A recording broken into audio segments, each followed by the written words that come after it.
Ние во моментот работиме на повеќе проекти, од кои планираме до крајот на јуни да бидат завршени околу 30, од кои поголеми капитални ќе бидат завршување на Церски пат, Албанско мало пат, во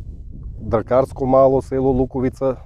Павлиш-дол водоводот и она на кое што најмногу очекувам е во тек тендерската постапка за осветлување на кеот, кој ќе биде во вредност околу 16 милиони денари.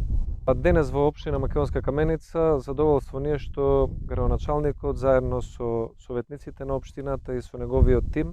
гледаме дека работат на сериозни инфраструктурни проекти во интерес на граѓаните и би рекол дека има една видлива градежна офанзива и работењето во општината Македонска Каменица може да биде и пример за едно добро испланирано работење и корисно трошење, инвестирање на општинскиот буџет во проекти кои што се од општо добро. Но исто така сакам да напоменам дека за помалите општини владата сепак треба да има поголемо разбирање и ресорните министерства во одредени области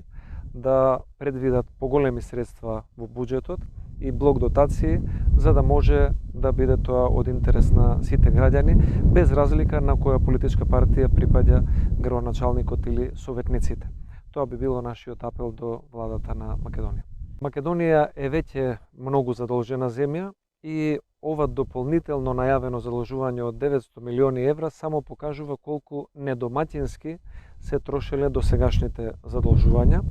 и сметам дека ризикуваме државата да ја преоптовариме со задолжувања кое што може на владата да и помогне да покрие одредено недомаќинско работење, но ќе биде голем товар за стопанството, кое што и во моментов се наоѓа во голема криза. И затоа сметам дека е неодговорно толку голема сума да се најави како задолжување. Би било многу попрактично ако владата работи домаќински и наместо генерални секретари на владата да прават фиктивни физибилити студии кои што чинат милиони евра, а потоа не знаеме од чив джеб завршуваат,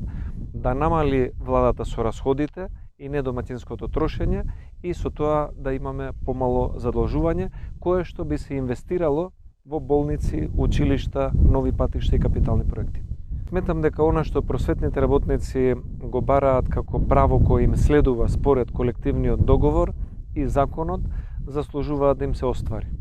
И ние даваме поддршка бидејќи ваквото барање е барање за подобрување на статусот на просветните работници, а ако имаме позадоволни и помотивирани просветни работници, може да имаме и еден подобар услов за подобро образование на учениците и за подобрување на образовниот систем во целина. Затоа ценам дека владата наместо да прави одредени притисоци или па да ги девалвира личностите и наставниците како професија, подобро е сериозно да се зафати со овој проблем, со овој штрајк, да намали од расходите на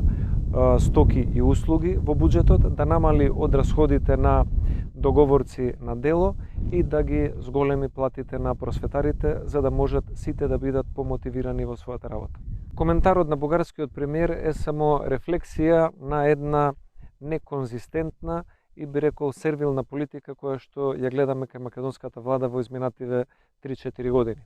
Колку повеќе сте сервилни, толку повеќе ве притискаат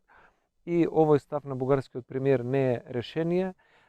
туку е само една, би рекол, блокада на рати. Најавена блокада која што нема да се случи еднаш, туку ќе се случува уште 10 пати во следните 10 години. И затоа сметам дека Македонија треба да има поцврст став и да изградиме една национална заедничка линија и уште еднаш користам прилика премиерот Ковачевски да не се крие позади министерот за надворешни работи, туку да дојде во собрание